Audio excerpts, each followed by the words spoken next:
मैं ना एक बार इस तरह होया चौधरी साहब, घरों निकलिया वा, जेड़े वेले मैं घरों निकलिया वा ना तो मैं हुक्के दा बज रही हाँ। चलो हुक्का पीना भी हाँ, पाना भी हाँ, जियां वडेरियां कोल बहना।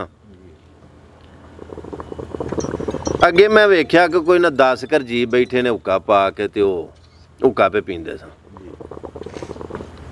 मैं भी जा बैठा।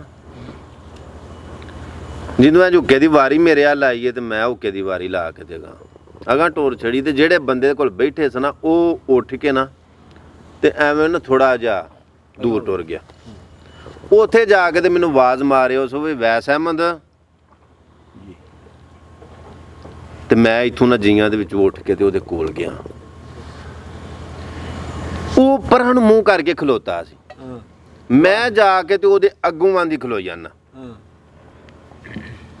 हुण ओहदा इन्हां जियां हल पिछा सी ते मेरा इन्हां जियां हल मूँह सी, ते इंज करके ते हत्थ जोड़ लिया उस मेरे अगे।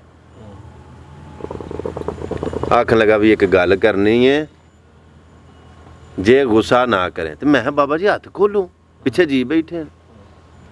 हत्थ ना खोले, आखे जे गुस्सा ना करें तो गल तां करा। मैं बाबा जी नहीं गुस्सा करदा, हत्थ खोलो, पिछे जी बैठे। हत्थ खोल के ते आखन लगा वैसे मैं जिवें वडेरियां च बहना ना, सानू चाह बड़ा चढ़दा। आ बड़ी खुशी हुंदी है कि किसी सियाने जी कोल बैठा आ, तेरी गल सुनी दी भी है, तेनू गल सुनाई दी भी है। इन्नी गल करके बाबे फिर आख्या पुत्र गुस्सा। मैं है नहीं करदा, गल जारी रखो। गल की मैनू यही कोई वड्डी गलती मेरे कोलों हो गई। इन्नी माफी तो मेरा मतलब बाबे क्यों मंगनी मेरे कोलों? मैं नहीं करदा, गल करो तुम। उस आख्या पुत्र जेड़े तेरे कोल हुक्के दी वारी आई है ना,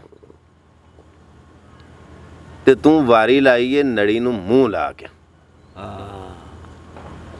ते अगां हुक्का तू टोर छड़िया। मैं तेरे अगे ये तरला करना सी कि जदों जियां च बहीए ना पुत्र, उदों नड़ी नूं मूँह ला के हुक्का नहीं पीवीदा, मुठ ला के हुक्का पीवी। लो जी, मैं यूनान भी हुक्का बड़ा पीता। आ बड़ी बड़ी वड्डी महफल च भी गया। निक्का जिहा 13 साल की उम्र सी जदों मैं हुक्का पीना शुरू कीता। मैं अपने बाबे होरां दा हुक्का पांदा सां ते पींदा सां बह के।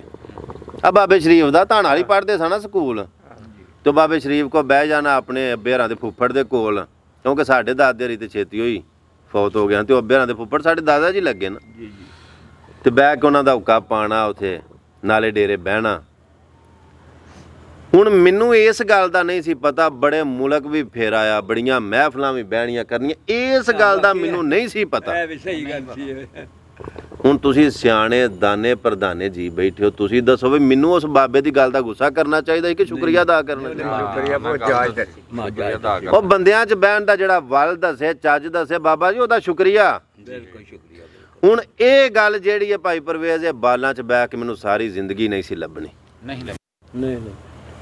मैनू जी आंदे ने कि तू वडेरियां दे विच बहना ते तू मुंडियां च नहीं बहंदा, ते मुंडे आंदे ने तू साडी महफल नहीं करदा। मुंडियां मंडीके कोल ओह गल है ही नहीं जिहड़ी दानिया बंदियां कोल सियाण। लो जी, अज दा प्रोग्राम अपनी बैठक अपने अख्ताम नूं पहुंचा। बड़ा सोहना प्रोग्राम रिकॉर्ड होया चौधरी नज़ीर वड़ैच साहब दे डेरे बह के पिंड तांबरे। यही डेरा चौधरी मनशा वड़ैच साहब दा है, यही डेरा जनाब चौधरी फलकशेर वड़ैच साहब दा, चौधरी परवेज वड़ैच साहब दा। अल्लाह पाक दी ज़ात इस डेरे नूं आबाद रखे। वेखण सुनन वालिआं नूं आखांगा प्रोग्राम अच्छा लगे, इनू अगे लाइक करके शेयर करके थले कमेंट करके अपनी राय का इजहार करियो जे। अपना बड़ा सारा ख्याल रखियो। मिलने एक नवे प्रोग्राम दे नाल। अल्लाह सोहणे दे वाले सलाम आखरी, वस्सलाम आखरी।